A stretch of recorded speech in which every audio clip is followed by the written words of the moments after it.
ঢাকা বিশ্ববিদ্যালয় কর্তৃপক্ষ ডাকসু নির্বাচন আয়োজন করা এবং অনুষ্ঠান করার ক্ষেত্রে খুবই সিরিয়াস এবং সিনসিয়ার।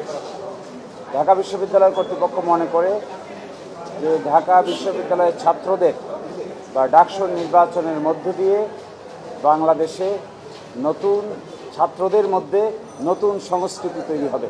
এই জন্যই আমরা এটা আয়োজন করেছিলাম। এটির সকল আয়োজন সম্পন্ন হয়েছিল ২৬ তারিখ, যেখানে আমরা ক্যান্ডিডেটদেরকে চূড়ান্তভাবে মনোনীত করেছি। তারপরে আজকে ৫ দিন পরে একটা রিট পিটিশন করে একটা রুল নেওয়া হয়েছে এবং নির্বাচনটাকে স্থগিত করে দেওয়া হয়েছিল।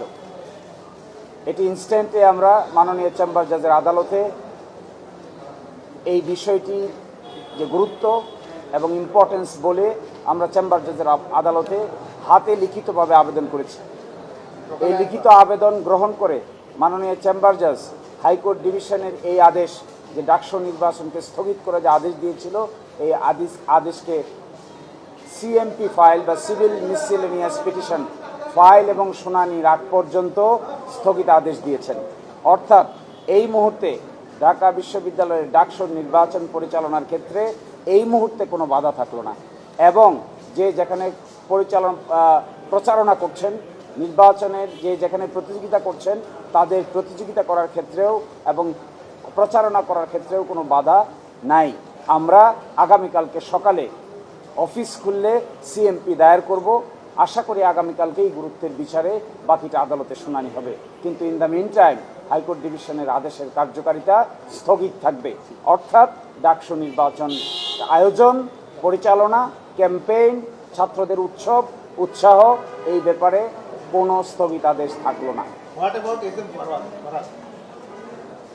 এস এম ফরহাদের ব্যাপারে হাইকোর্ট ডিভিশন কোনো আদেশ দেন নাই, শুধু রুল জারি করেছেন। এবং এটা নিশ্চয়ই আগামীকালকে যখন চেম্বার জজের আদালতে পরিপূর্ণ শুনানি হবে, আপনারা থাকবেন, সেখানে এটি পরিপূর্ণ শুনানি হয়ে একটি সিদ্ধান্ত হবে। যেহেতু ঢাকা বিশ্ববিদ্যালয় ডাকসু নির্বাচন আয়োজন করেছে, this is very important for the nation. The nation is eagerly waiting to see what happens in the DUCSU election. এই জায়গাটা কোনোভাবেই ব্যাহত হোক, এটা ঢাকা বিশ্ববিদ্যালয় চায় না। সেই জন্য আমরা মনে করি যার পিটিশনের ভিত্তিতে এই নির্বাচন আজকে স্থগিত হয়েছিল,